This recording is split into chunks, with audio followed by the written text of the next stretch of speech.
And what is up, world? You are in tune to the Cowboys Global Podcast. Definitely with your boy Mod and Tom here on FFSN Network. Definitely ready to get it in and talk about the Cowboys. Man, I'm excited, bro. I'm excited for all of the happenings that we've had happen here in the past week.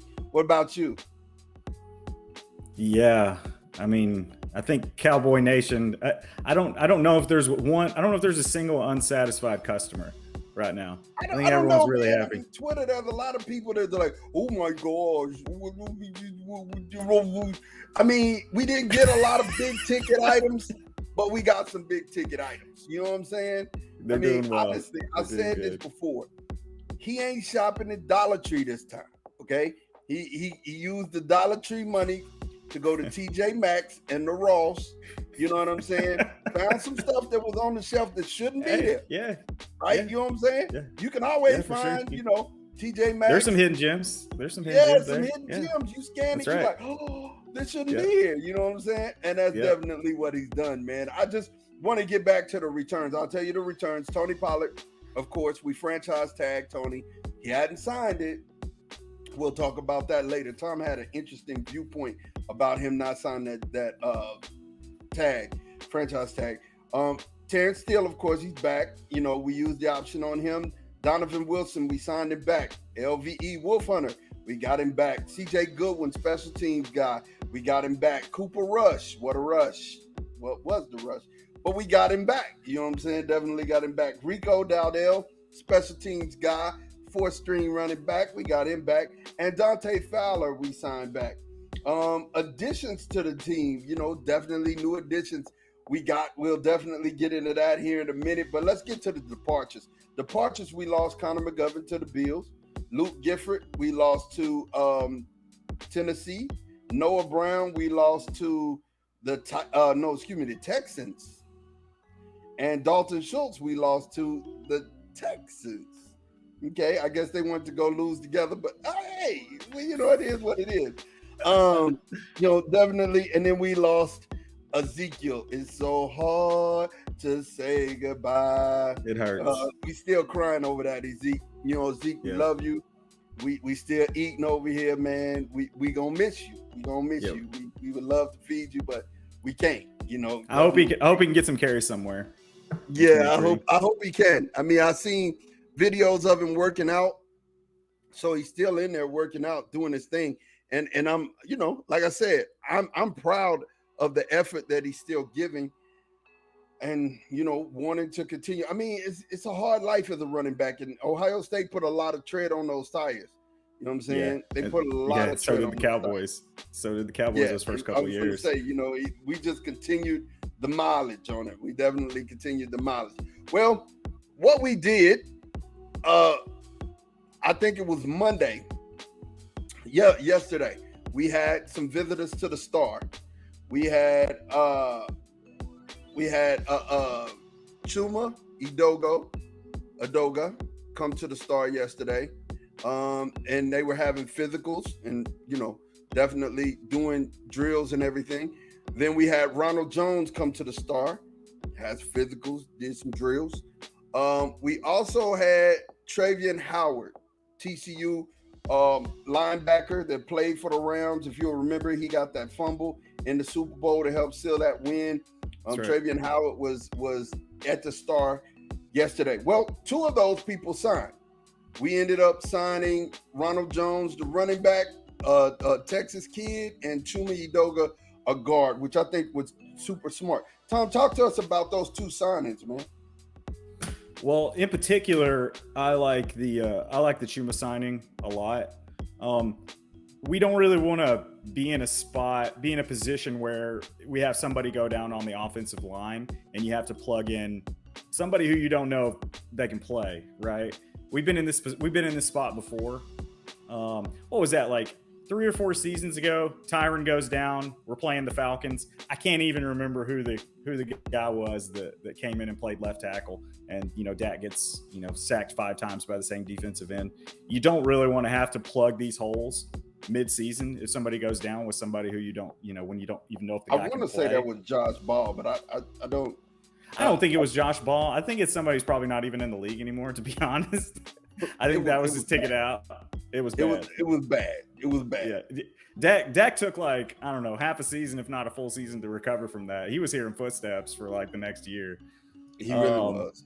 But yeah, I really like the move. It's a make sure we're okay if somebody goes down type move. This isn't somebody, he's not going to come in and start. It's not somebody that if Tyron goes down and we, shift Tyler out to left tackle and Chuma comes in and plays left guard, he's not somebody who's going to, be in the Pro Bowl or anything like that. But he's somebody who can, plug a hole and, play the position competently. He's an NFL player.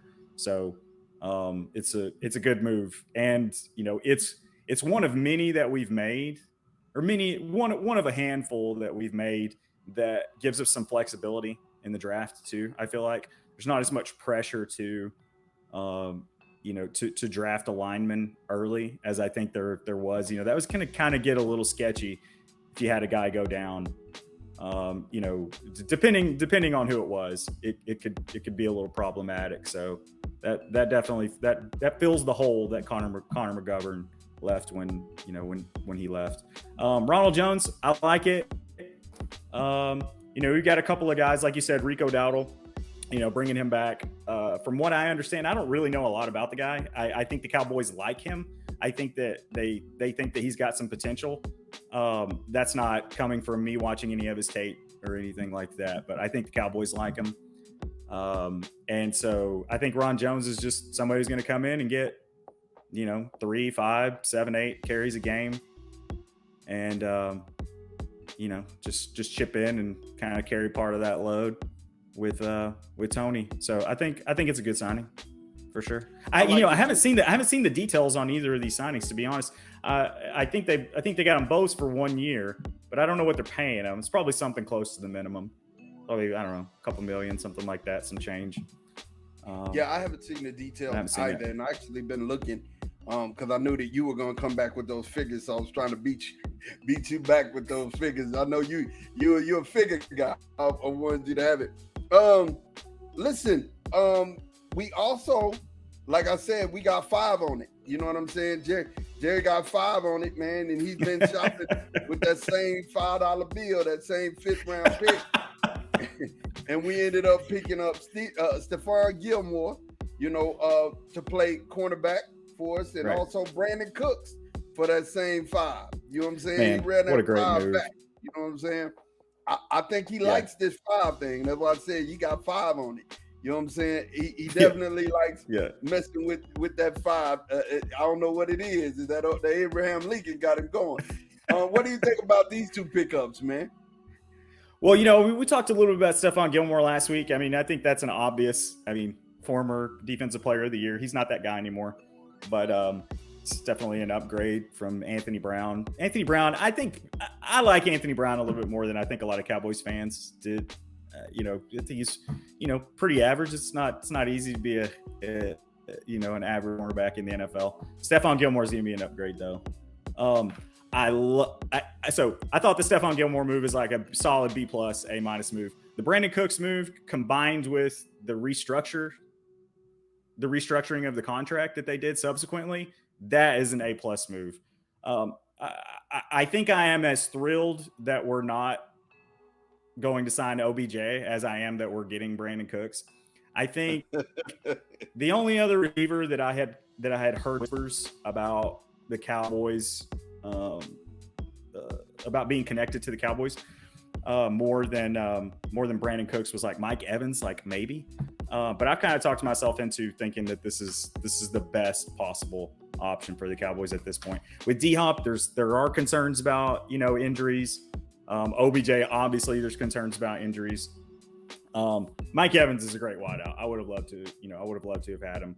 But Brandon Cooks, for what we're going to be paying him, they restructured him. I think he's going to – I don't care about Jerry's money at all. I couldn't care less about Jerry Jones' money. All I care about is what's it count against the cap. And he's going to play for $6 million. It's going to count $6 million against the cap in 23.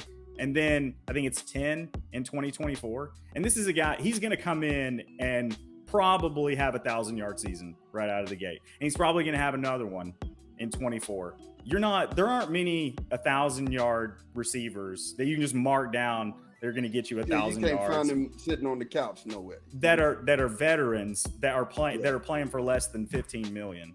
I mean, that's not really a thing in the NFL. There are guys that are still on their rookie deals, that can go out and get you 1,000 that you're not having to pay, that kind of money. But I mean, this guy's going to make $16 million, or he's going to count $16 million against the cap rather over the next 2 years. And he's probably going to get minimum 900 yards to 1,100 yards, both of those seasons. This is just a fantastic deal. And to me, it's a deal that says Brandon Cooks wants to be a Cowboy. And he said, please get me out of Houston. Please get me out of here. Definitely. So if you listen to the previous podcast, I kind of alluded to that when Stephon got, it was announced that Stephon was coming to the Cowboys, he hit him up on Twitter and said, hey, yo, hit me up. And with some eyes and then his symbol. So he kind of like left breadcrumbs saying, hey, because they're brothers. They love each other. They're really good friends, right? That's right. They played it. They were both in New England at the same time, right? Yeah, for really good friends. So those guys were happy to be reunited here in Cowboy land. And as Tom said, man, they reworked Cook's contract and they saved us $6 million against $6 million. I love it. Yeah. I love it when we can do that. So, like I said, we had those visitors in on Monday. The only one we ain't made a move on is Travion Howard. And that leads me up to the draft, man. I think what you said was so real, bro. Like, we can afford to go BPA on every draft pick. We literally can afford to go BPA. We don't have to reach. We don't have to try to, find the next star in the first round. We can literally find a talent and go there, right? So assuming that we stick to the board and we're doing the things that we're doing right now, we wanted to just kind of explore some draft picks and talk about them, and definitely what we think, could happen with the 26th pick. Now, I'm open to, some movement here. And we'll be as fluid as we possibly can. But Tom and I have put together a list of some people that we think that we'll probably be looking at at 26. I'll show you our mock drafts. Both of us will have our mock drafts up. We won't review them here, but we'll put a mock draft up in the end of this video so you can kind of check this out. Matter of fact, I'll put the mock drafts up right here, so you can see them. So if you look right here on the screen, this is my mock draft. And you can check that out. We did 1 through 7. You're probably only going to see 1 through 3 right here.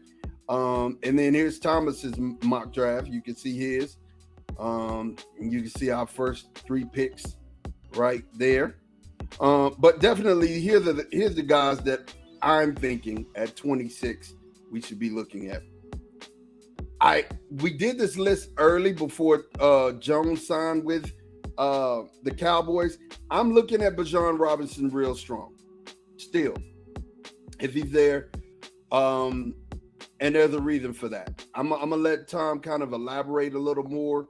But honestly, I think having a Bijan Robinson gives us security for the future.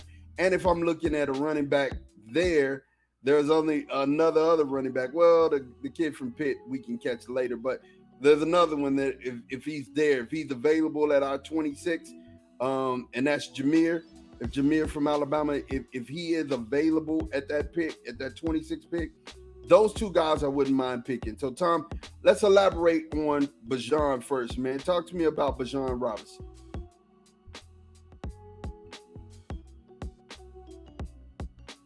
You're mute. You're muted, Tom. Sorry about that. I think the best way that I can think of to describe the guy, and I know most people, if you're watching this podcast, you probably know who Bijan Robinson is, but the easiest way that I can think of to describe Bijan would be, you don't see a lot of running backs going, top 5, anymore. That's just not really a thing that happens. rewind 20 years, Bijan goes top 5, maybe even number 1 overall. Like he's of a quality that he's a generational back. Barring injury, this is a can't miss running back, in my opinion. Right. He has all the physical tools. He has the vision. He has the short area quickness. He has the size and strength. I mean, he can light someone up in pass blocking on third down. He can catch passes. He can literally do it all. And I'm not about to say that this guy's going to be Barry Sanders, because I'm not going to get roasted. I'm not going to subject myself to that. And he's not Barry Sanders, but he possesses Barry Sanders like qualities. Yes, absolutely. With the stop and go, with the shiftiness, with the short area quickness.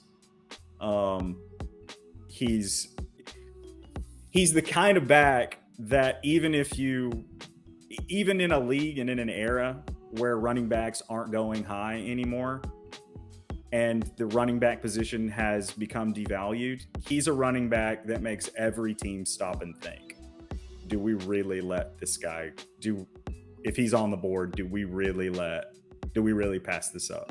Now, obviously, there are a few teams that are just set rock solid at running back. They've got a great back on a rookie deal, and they're less in need. And I think probably even one or two of those, like, they're not going to take him, but there's probably going to be even one or two of those that are going to stop and think, is this guy going to make us regret, passing on him? Because he could come in and just be the best running back in the league from day one. Like he could, and his floor is, top 5 running back in the league, in my opinion. Like I said, barring injury, like he's just he's lacking, as far as I can tell. He lacks in nothing in terms of running back, skills that you want to see. If you were picking on him, maybe you could say that he doesn't have great hands, as a pass catcher. He is a good pass catcher. He lets it get into his pads a little bit. Like, you know what I'm saying? Like, I know you're the Bijan Robinson apologist. Listeners, you couldn't see my face. The face that I just made, y'all couldn't see. I've seen this man make obstacle course catches. I mean, he's like, he got stickum on his hand, and you're like, if that's what we wanted to he's a good pass catcher. If that's a bad thing, sign me up. I'll take it. This guy has above average hands. I agree. Sometimes I think that sometimes he resorts to, the bucket catches whenever, the basket catches whenever he doesn't need to. But I mean, I'm just grasping at straws. Like, there's really nothing. Find something. I get it. Trying to find something to say about the guy. Yeah, I get it. And Jahmyr Gibbs is I think he's Kamara-like. He's Alvin Kamara-like. He's one of those guys that, hey, if he's there at 26, I'm down for taking him as well. Josh Downs. Now, we had a talk off camera about Josh Downs. Of course, he's a wide receiver from North Carolina. Our old coach, the Texas Longhorn old coach is there, Mac Brown. Salute to the OG, Mac. We thought Josh was taller than, because he was listed as 5'11", but in the combine we found out that Josh was 5'9". Yeah, and right? I'm 6'3". We found out in the combine that Josh Downs was 5'9". He weighed 171 pounds. He ran a 4.48 40. But here's the thing. For me, he's the most fluid in and out of his cuts. He is the second best route runner in this draft. And that's what we need. Dakota needs somebody who can flat out get open, right? You got Brandon Cooks on one side, Michael Gallup on the other, CD in the slot. Why not have another slot receiver? I could take him. This is a guy who can run people off CD, get open on crossing routes himself, right? And just, cause matchup problems with a linebacker. The 4.48 is not the issue. When you're on a linebacker and you're a precise route runner, you'll get him off of you fast.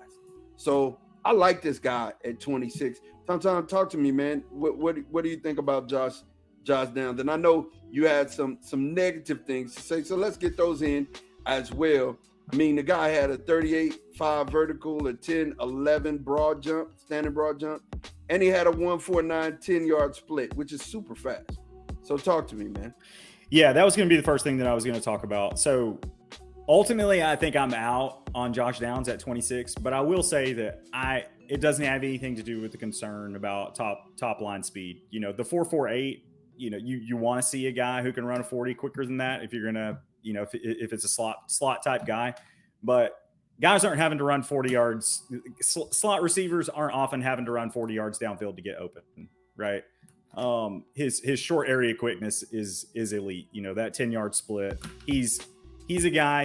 You put him in the slot, he will never see a down out wide in the NFL ever. Absolutely. He's too small. But he's a guy. He's going to run quick slants. He's going to run, you know, a lot of these short little one move routes. You know, he's the type of receiver that's going to be like a go-to guy on 3rd and 4. A Cole Beasley. You know, a Cole Beasley. That is a very good comp, in my opinion. I was trying to think earlier of a good comp, and I was struggling. I think Cole Beasley is an excellent comp.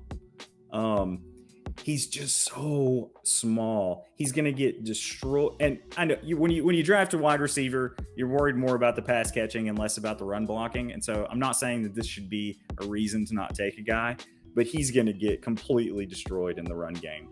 I think that run blocking, in particular in the slot, is an underrated skill, and his run blocking is abysmal.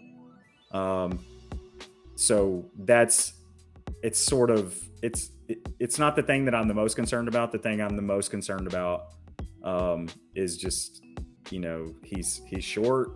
I think he's going to get out physicaled by some of the, you know, stronger slot corners. I think whoever drafts him, I think that he'll have games because he's so dynamic after the catch.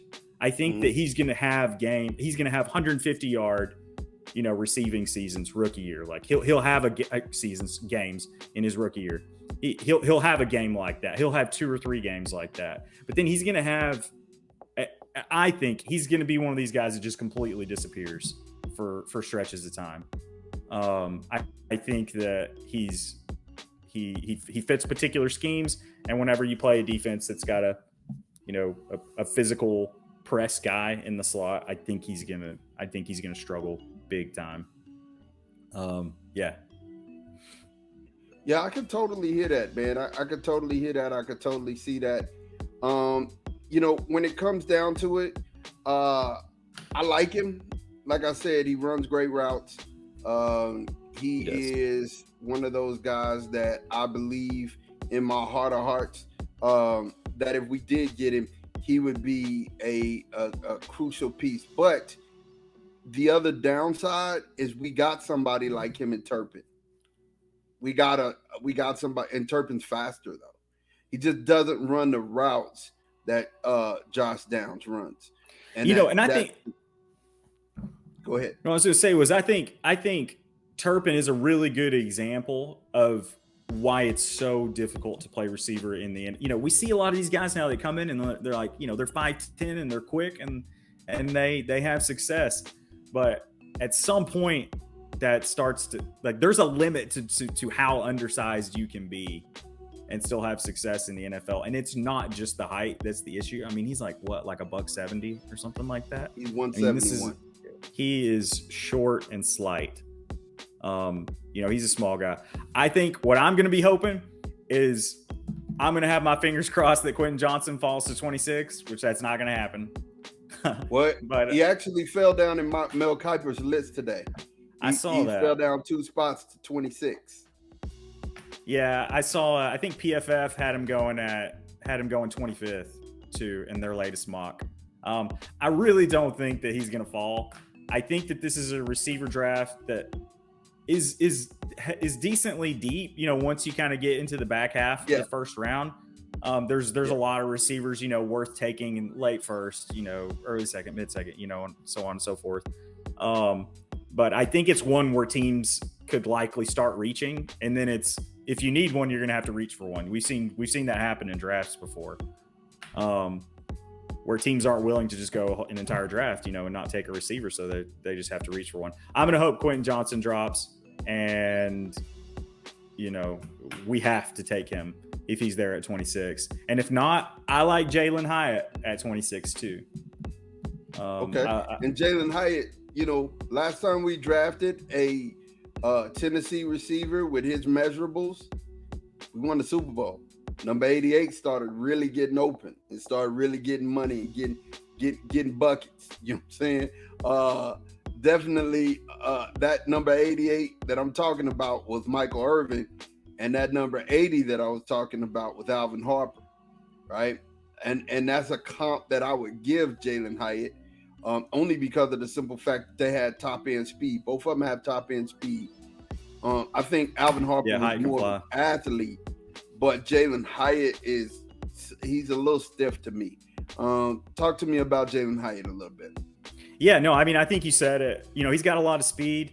We're just a lot of these receivers that you're seeing that have the mid to late first round grades aside. So we're going to take Quentin Johnson out of this. Like Quentin Johnson, 6'2", he's pretty much everything that you'd want in a wide receiver, in my opinion. He can play in the slot. He can play big out boy wide. Ball.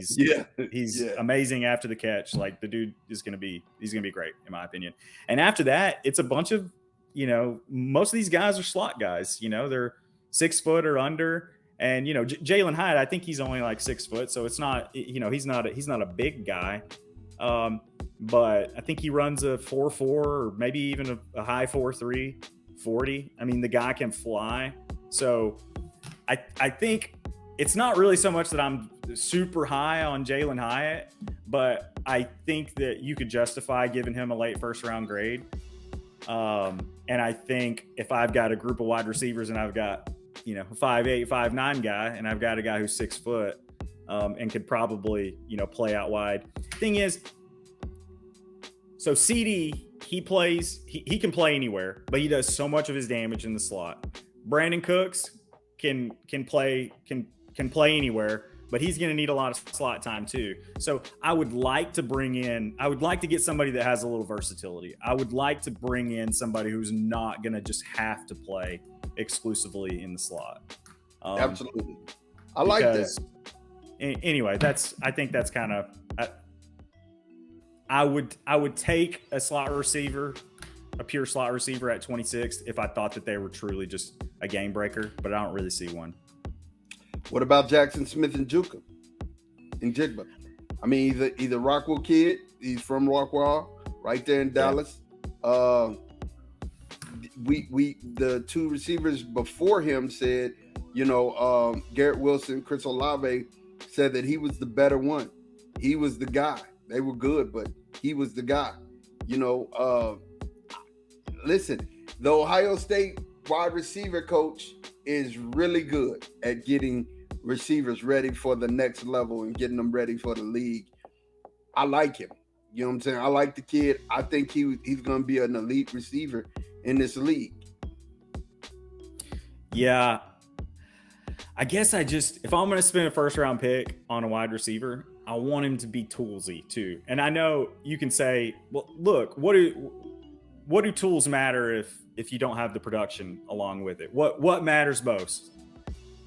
Production. And he has produced. He was hurt in 2022, and I think I don't think it's a reason to be super concerned about him, but I don't like it. I don't like drafting guys that were injured basically the entire year of their last year in college. I don't. You'd rather. I mean, I guess I'm just stating the obvious here. Is you'd rather draft guys that have been and stayed healthy. He just doesn't wow me physically or athletically. I see the numbers. I'm impressed by the numbers. I'm impressed by the route running, but I want to be wowed by the tools too. I want it to make sense, and I don't see that with him. He's going to be a first round pick, and he's gonna make me look like a dummy. He's gonna demonstrate. I'm sure he's gonna demonstrate in the NFL exactly why, pro NFL scouts are really smart and I'm really dumb. But I just, I'm not. I wouldn't say that. I mean, some people make us look smart. Some people make us look dumb. Some people make us look like we know what we're talking about. Other people just be like, we're just confused. We're like, I don't know what happened to this guy. That's Jalen Carter. It's one of those guys. I'm wondering what's happening with him, right? He's gonna be sliding down boards, and I mean, listen. Real quick, I'm gonna get on my soapbox and I'm gonna get off of it. Let's do it. I understand that accidents happen, especially when you're young and you're immature, and you do some things that you just probably shouldn't do, right?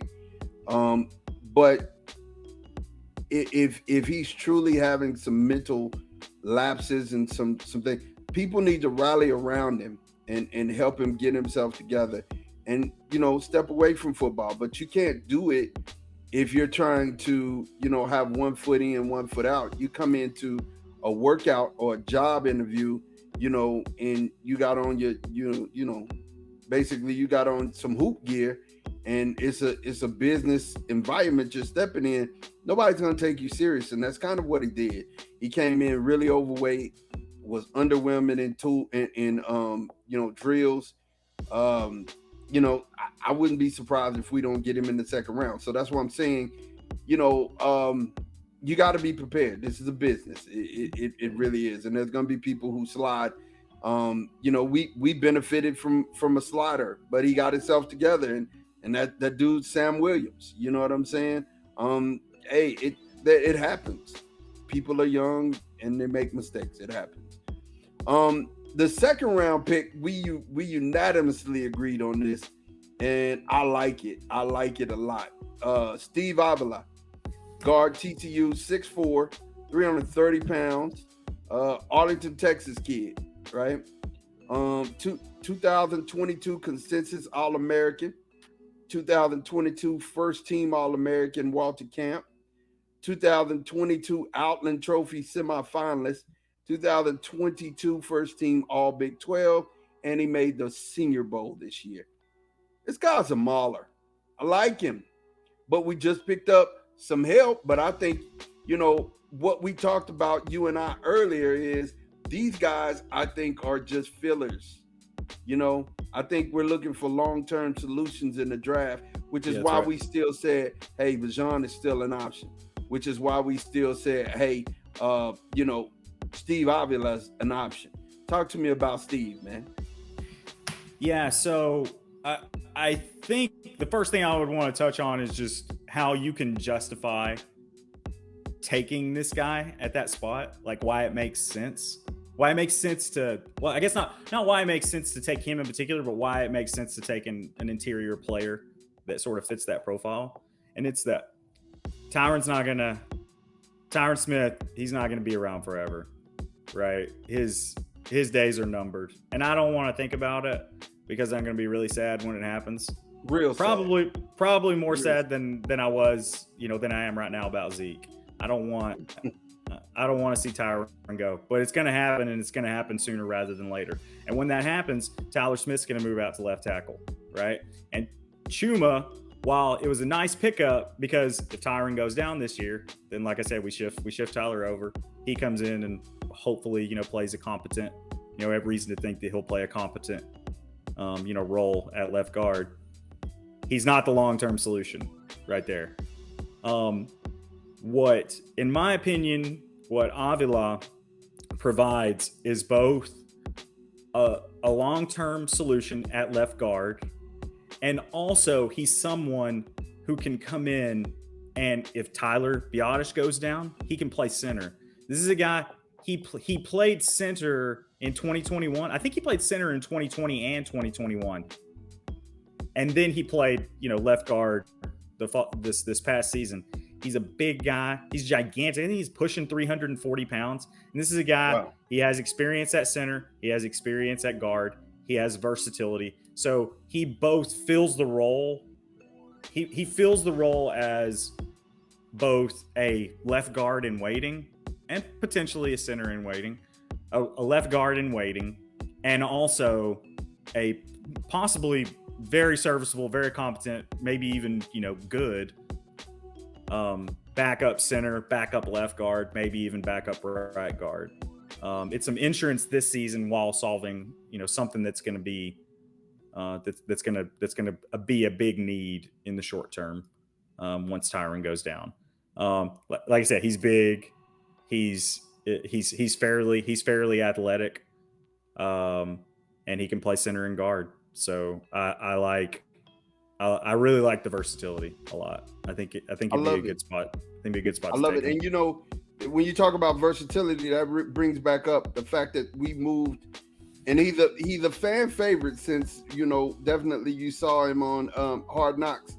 Isaac Alacorn, he's a fan favorite. He's from Mexico.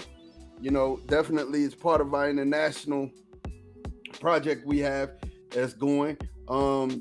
He's 6'7", 320, and he has decided to move to the defensive side of the ball, which is wild. And the reason why I say it's wild, the only person that we've had do that, and you'll remember this name, is Tuane, right?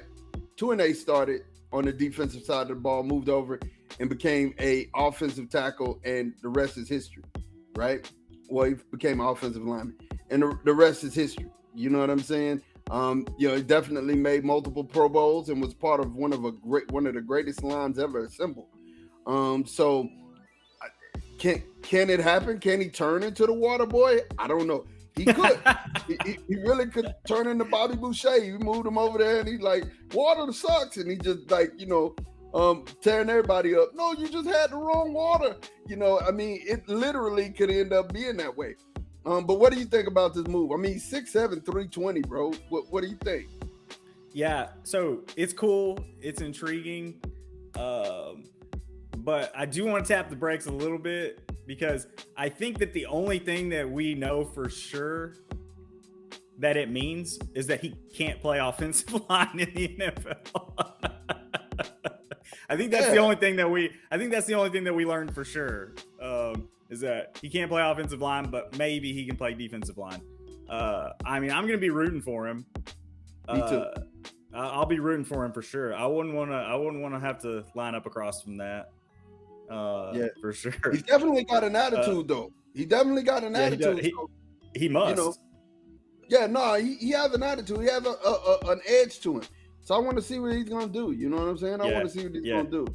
Yeah, I'll be pulling for him. Would not be surprised at all to see him just get cut. I would. I think he's gonna have an opportunity to make the squad, and I think he's gonna have an opportunity to actually learn the position. I think they're gonna give him a long leash to learn the position. Speaking of which, is things that you would like to see us do. This is a segment that we're gonna start. And I love this. And it's a thing that I believe Tom has a good eye for. So, these are the things that Thomas would like to see us do. All right. What's the first thing you like to see us do, bro?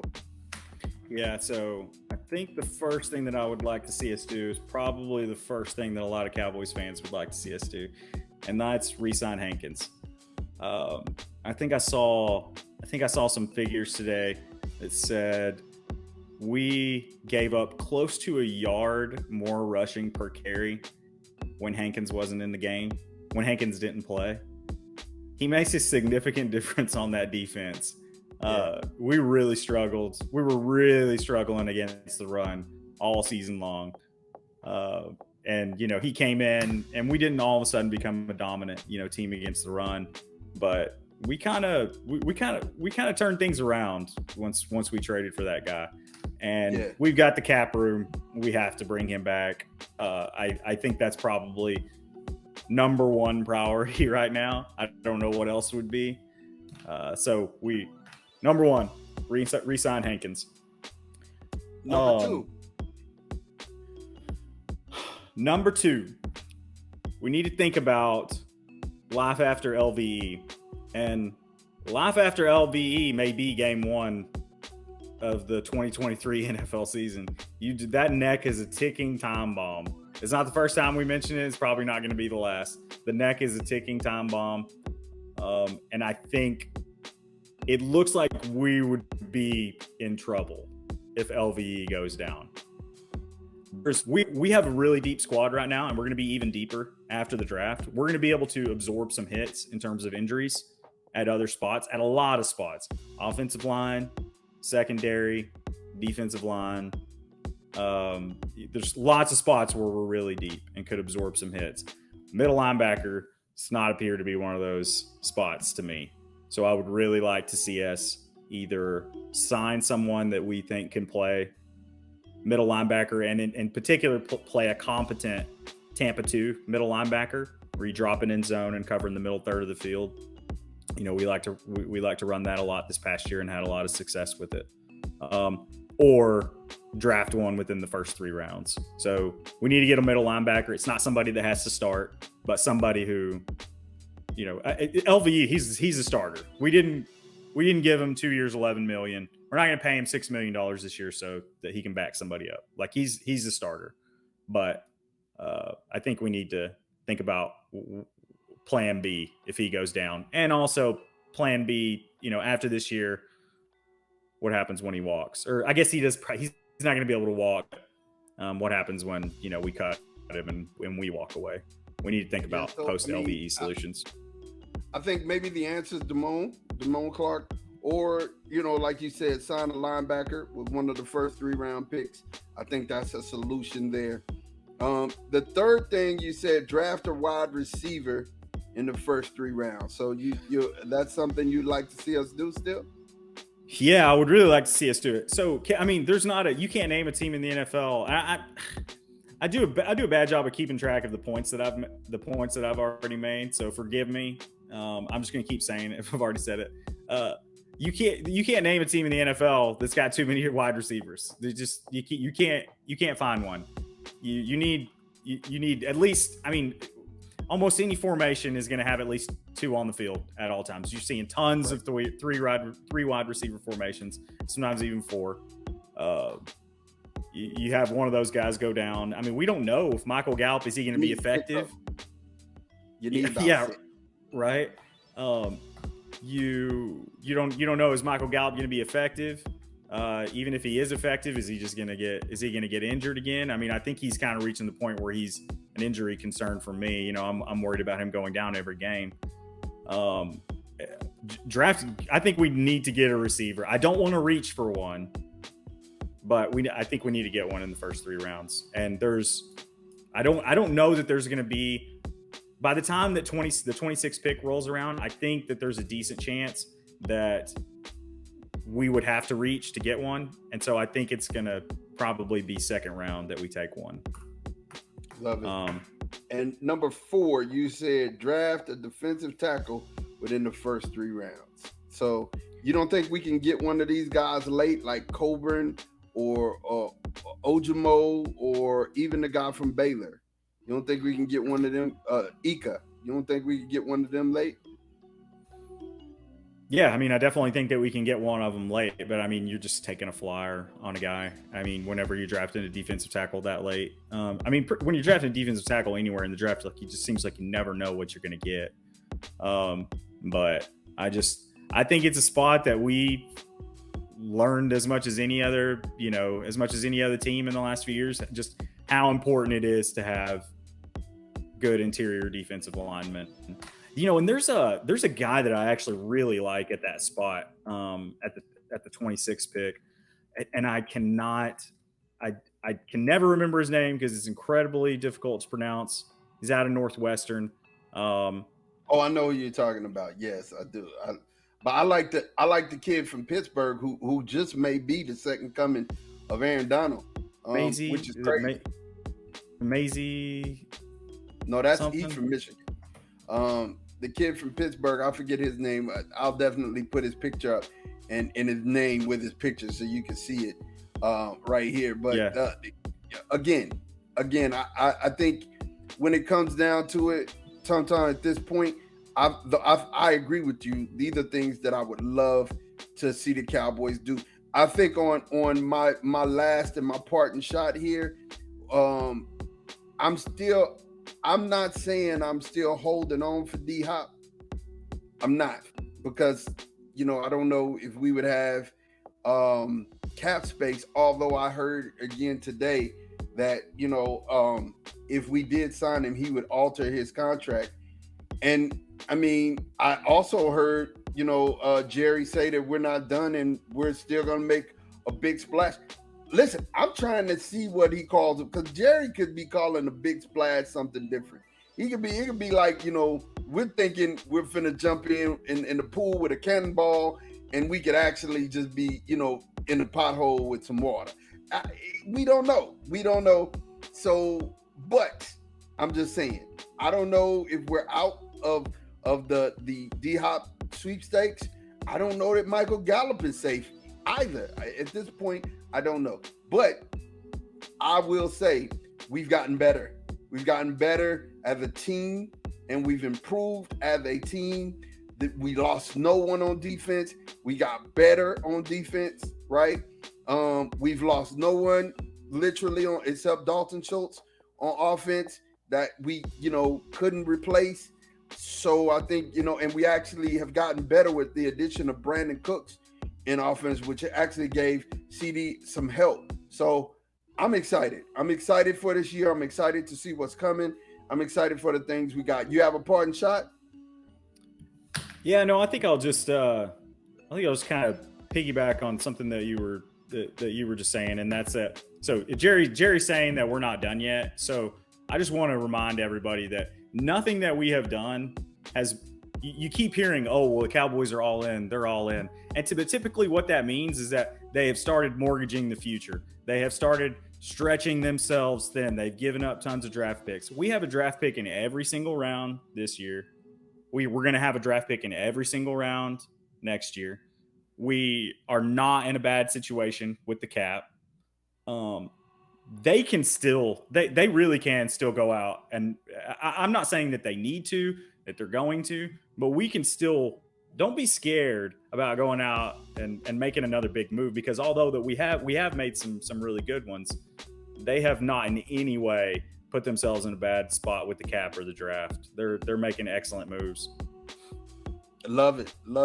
Hey man, we want to thank you guys for listening. Make sure you stay locked here at FFSN.